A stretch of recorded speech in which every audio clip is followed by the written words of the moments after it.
Hi everyone, this is Kalyan Kumar this side and welcome back to Chemistry Universe.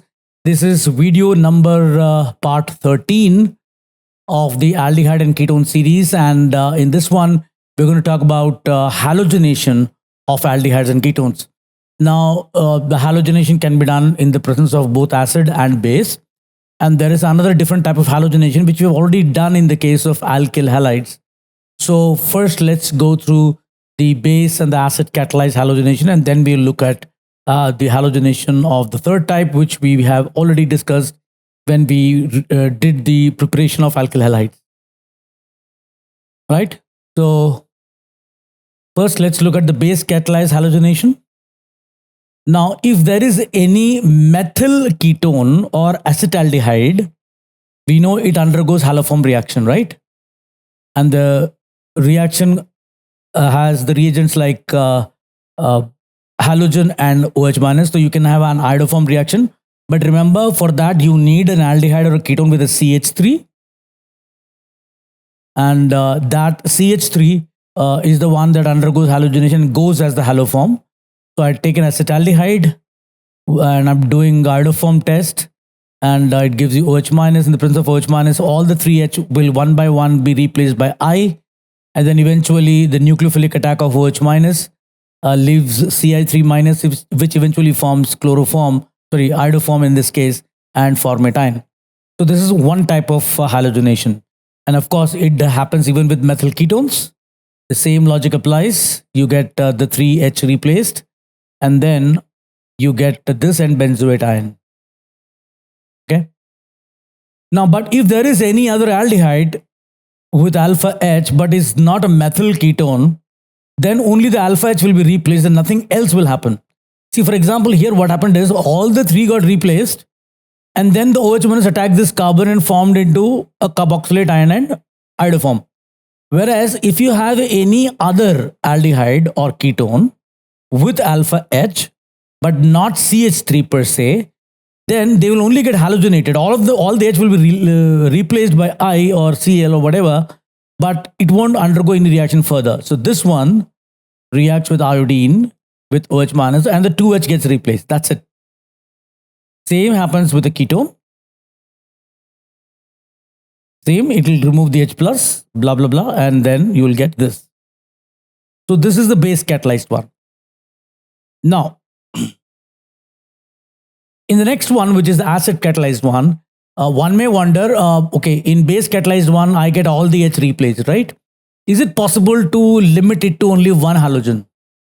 Yes, you can do that by acid catalyzed halogenation. It will ensure that only one H will get replaced by iodine or bromine or chlorine, whichever you use as the halogen. Okay, so let's look at the acid catalyzed one. Now, any aldehyde or ketone with alpha H can undergo monohalogenation on the alpha carbon with halogen and acid. So this is acetaldehyde. I treat it with I2, but in the presence of H plus, and just look at the product. I have only one H replaced. So first let's see the mechanism and then understand why only one. Well, the lone pair of O, first of all, gets attracted to H plus and forms a coordinate bond, and you will get this. And the reason I'm showing you this H is for a certain reason, because this will go here and this will go here. You get the enol. Basically, enolization is what is happening. I don't even have to show this step. I can directly show that it is undergoing tautomerism to form the enol. Now, what the enol does is the iodine is here. The lone pair of oxygen comes back. Pi bond shifts to carbon. Carbon becomes anion. It attacks one of the I, and the other I minus leaves, and you'll get I minus leaving, and you'll get this. And then this loses the H plus and forms this. Okay. Now what happens is the electronegativity of this I will pull the electron from everywhere. So what will happen is the O becomes less nucleophilic. Remember, the ability of this O to use its lone pair to capture the H plus is because of its nucleophilic nature. But because of the withdrawing effect of I, the nucleophilic nature of O is decreased because everything is pulling the electron. So O would end up having less amount of delta negative as it does in the case of a normal aldehyde. and therefore its ability to pick up the next H plus would decrease substantially enough that you do not get further halogenation. So the electron withdrawing nature of iodine makes the carbonyl oxygen less nucleophilic and reduces the chances of further protonation, which leads to only monohalogen product.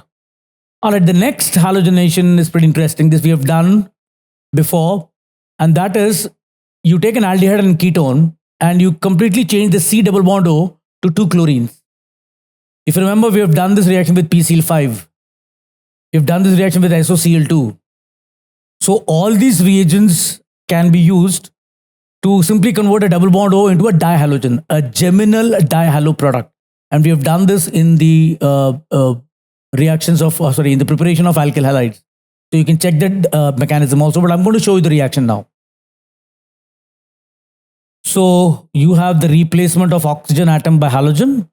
Both aldehydes and ketones have their oxygen atom replaced by 2 halogen atoms when they are reacted with PCl5 or SOCl2. For example, here, if I reacted with PCl5 or SOCl2, double bond O goes and the 2 Cls come. And we have discussed this mechanism in the case of alkyl halides. And that is again another short video of halogenation. So I hope this video helped you in understanding halogenation.